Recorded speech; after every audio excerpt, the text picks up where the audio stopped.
I'm going to ask you a very important question. It's a question that changed the trajectory of not just my life, but also the trajectory of my life as an entrepreneur. And that question is this: if you had 10 years left to build something as an entrepreneur, what would you build differently? What if you had 5 years left to build? What if you had just a year left? 365 days, 12 months to not just build, but 12 months to live. There is a Latin phrase that has shaped how I think about this. It's 2 words. It's Memento Mori. And if you're watching this on YouTube, you can see it on my shirt right now. And Memento Mori, it means remember your death. Not in this dark, scary way, but for me, Memento Mori has helped me to clarify my life as a father, as a husband, as an entrepreneur. And that's why it's my life's motto, because when you remember that our time here is finite, you stop asking about how you can do more, and you start simplifying. You start letting go. You start asking yourself the deeper questions like, what is worth keeping? What is worth sharing? And really the big one that I've been hearing from entrepreneurs that I've been talking to is, what's worth leaving behind? Because if you're listening to this, if you're watching this, I'm going to assume something about you. You are a visionary entrepreneur. You have built something. You've built something meaningful. You've led. You have risked. You have failed. And that's why people come to you for advice, because they trust you. They trust your judgment. You're not just starting from zero. You have become a master at delegating and elevating. And that's why you've reached 7 figures, maybe even 8 figures in revenue. Maybe you even have a plane like some people I know. But there's still some tension you feel. Your wisdom lives in conversations. It shows up in meetings. It surfaces when someone asks you the right questions, and then it disappears. The impact you make is also real. But the challenge is that the impact you make is dependent upon your availability and your accessibility. And let's be honest, your calendar is probably already booked in full. We live in an age where knowledge is cheap. The age of AI, artificial intelligence. And if we've not learned one thing already, it's that things that are artificial, are they really that healthy for us? Artificial sweeteners, artificial smells, artificial flavors, artificial colors, artificial dyes. And I'm not saying that AI is inherently bad or evil. It's just that AI can generate knowledge, can generate content in seconds. And anyone now can position themselves as a quote unquote expert. Many are doing this right now. You've probably seen them on LinkedIn, on TikTok, on Instagram. And that's because information is everywhere. And it's like, is the information being shared, is that providing clarity? Or is that just increasing the noise and the confusion that a lot of people are feeling right now? And this is why I believe that expertise, quote unquote, is in danger of becoming extinct. It's also why the wisdom you carry as an entrepreneur is different. Wisdom is earned. It is not found in some large language model. Wisdom is shaped. The wisdom you have has been gained, earned through your lived, learned, and shared experiences. And most entrepreneurs I talk to, they don't lack wisdom, especially if they've been doing it for over a decade. They lack structure on how to share it. So there are some, and it might be you, who have been thinking about sharing this wisdom, writing a book, speaking, because you want to share your wisdom, you want to share your story to help others. They've outlined their ideas, they've written them down, but for some, the idea of disappearing for a year to write their book, it feels a little bit terrifying. It also feels misaligned because they don't want to become an influencer. They don't want to make up content for content's sakes, and they don't want to perform. Some I've talked to have tried going solo on this journey, riding alone, burning the midnight oil, but they end up staring at a blank page. They just stare at the cursor on the screen because they're battling self-limiting beliefs in their mind.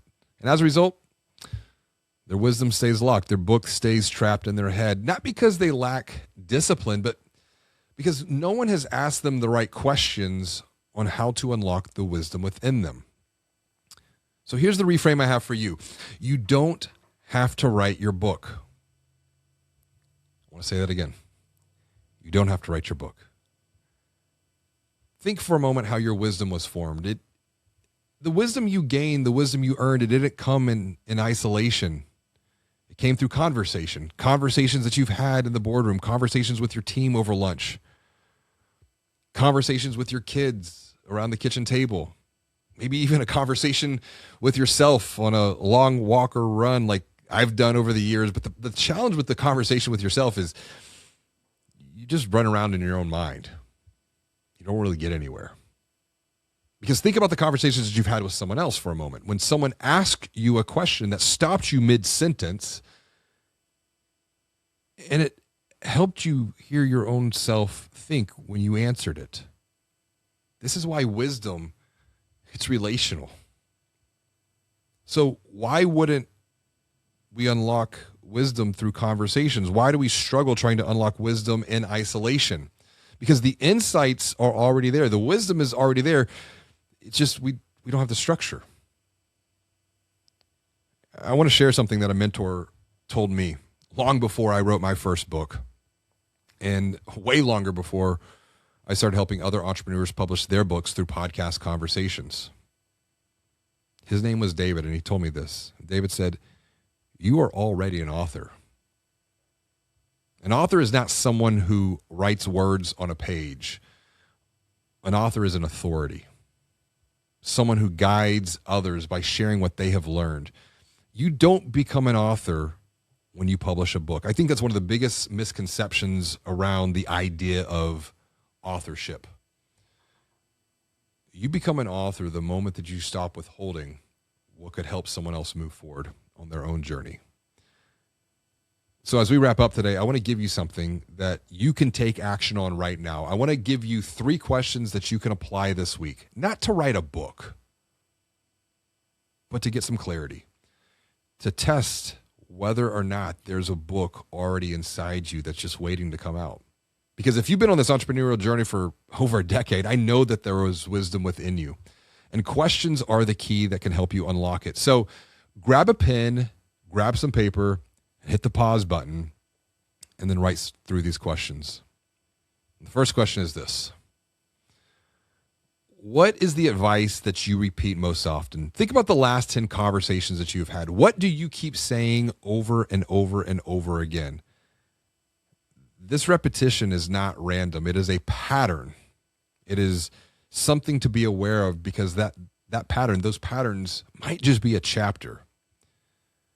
The second question is, where have you paid the highest tuition in your life? Not financial tuition, but experiential tuition. For example, what mistakes have cost you the most? What season of your life shaped you the most as an entrepreneur? Because wisdom usually lives where pain is processed. Because your pain that you feel has the potential to become a platform that helps others elevate. The mess that you have made, or the messes, and I'm thinking about myself here, that can become your message to inspire others. The tests and the trials, the tribulations that you've endured, that becomes your testimony to give others hope. So the final question is this. It loops back to what I was sharing before about Memento Mori. If your business disappeared tomorrow, if you disappeared tomorrow, what ideas, what insights, what wisdom would you still feel responsible to share? You could strip away the company. You could take away the revenue. what convictions remain? Because that's the core of your thesis.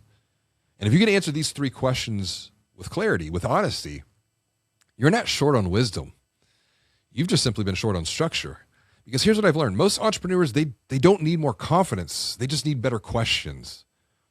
And your impact doesn't have to stay dependent upon your availability and your accessibility. Your wisdom can travel without you, but it's not going to organize itself. The wisdom is not going to unlock itself. It starts with a conversation. It starts with questions to articulate what you have already learned. So here's the move you can make this week. Schedule an intentional conversation with someone you trust. A spouse, a partner, a friend, a colleague. And ask them to ask you. Ask me about the lessons that I've learned along my entrepreneurial journey. Ask me about the hard lessons I've learned. And then just listen to yourself answer, because you might surprise yourself and you might realize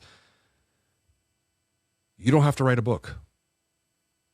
You just need to be asked the right questions to unlock it, to speak it, to share it, to amplify it. Before we wrap up today, I want to leave you with something. If today's episode resonates with you and you're feeling called to create an even bigger impact by sharing your wisdom, your story, your message, and your voice, take the first step and visit levelupbusiness.com.